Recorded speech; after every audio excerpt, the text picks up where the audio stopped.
All new Diwali collections. இங்க புதுசு எல்லாமே புதுசு. ஆனந்தம் சில்க்ஸ்.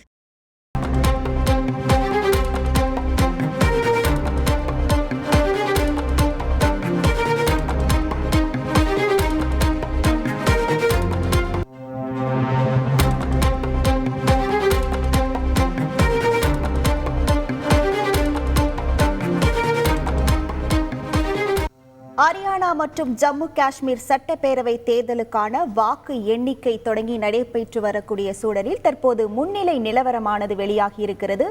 ஜம்மு காஷ்மீரில் 10 ஆண்டுகளுக்கு பின்பு தேர்தல் நடைபெற்றிருக்கக்கூடிய சூழலில் ஹரியானாவில் கடந்த 10 ஆண்டுகளாக பாஜக ஆட்சி நடைபெற்று வரும் நிலையில் இந்த முறை காங்கிரஸ் ஆட்சி அமைக்கும் என தேர்தலுக்கு பிந்தைய கருத்து கணிப்புகள் தெரிவித்திருக்கக்கூடிய நிலையில் பல எதிர்பார்ப்புகளுக்கு மத்தியில் தற்போது முன்னிலை நிலவரமானது வெளியாகி இருக்கிறது. இது குறித்தான முழு விவரங்களோடு இணைகிறார் நமது செய்தியாளர் ரமேஷ்குமார். வணக்கம் ரமேஷ்குமார். தற்போது எந்தெந்த தொகுதியில் யார் யார் முன்னிலை வகிக்கிறார்கள், முழு விவரங்கள் என்ன?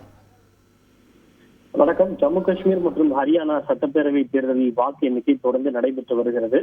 முதலில் தபால் வாக்குகள் எண்ணப்பட்ட நிலையில் அது முடிந்த பிறகு சற்று முன்னதாக மின்னணு வாக்குப்பதிவு இயந்திரத்தில் பதிவான வாக்குகள் என்னும் பணியும் துவங்கி இருக்கிறது.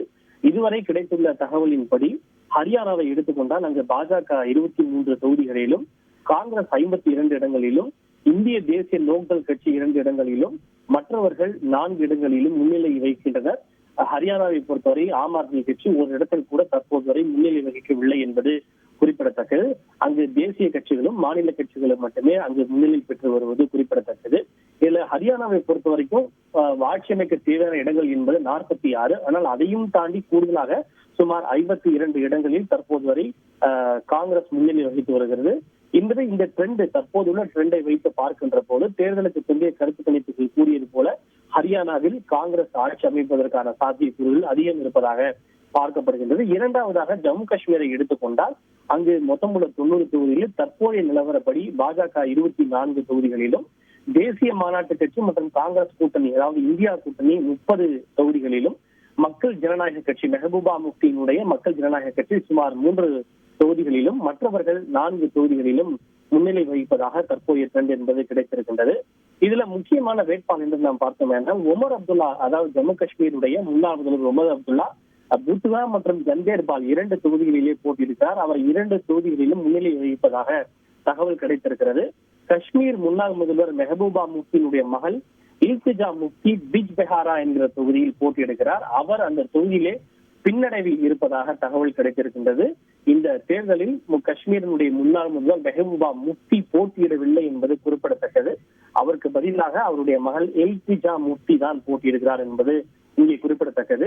அடுத்ததாக இந்த பக்கம் நாம் ஹரியானாவை எடுத்துக்கொண்டால் ஹரியானாவில் தற்போதைய பாஜக முதல்வராக இருக்கக்கூடிய நயாப் சிங் சைனி முதலில் பின்னடைவை சந்தித்தார். தற்போது அந்த பின்னடைவிலிருந்து மீட்டு தற்போது முன்னிலை வகிப்பதாக தகவல் கிடைத்திருக்கின்றது. நயாப் சிங் சைனியை பொறுத்தவரை ட்ரெண்ட் என்பது ஒவ்வொரு நிமிடத்திற்கும் ஒரு முறை மாறிக்கொண்டே இருக்கிறது. பின்னடைவு முன்னிலை, பின்னடைவு முன்னிலை என்று மாறிக்கொண்டே இருக்கின்றது. அதே போல ஜுனாலா தொகுதியில் போட்டியிடக்கூடிய காங்கிரஸ் கட்சியின் சார்பில் போட்டியிடக்கூடிய மல்யுத்த வீராங்கனை வினேஷ் போகர் தொடர்ந்து முன்னிலை வகித்து வருவதாக தகவல் வெளியாகி இருக்கின்றது. கண்டோன்மெண்ட் தொகுதியில் போட்டியிடக்கூடிய பாஜகவை சேர்ந்த முன்னாள் சுகாதாரத்துறை அமைச்சர் அனில் விஜ் தொடர்ந்து முன்னிலை வகித்து வருவதாக தகவல் கிடைத்திருக்கின்றது.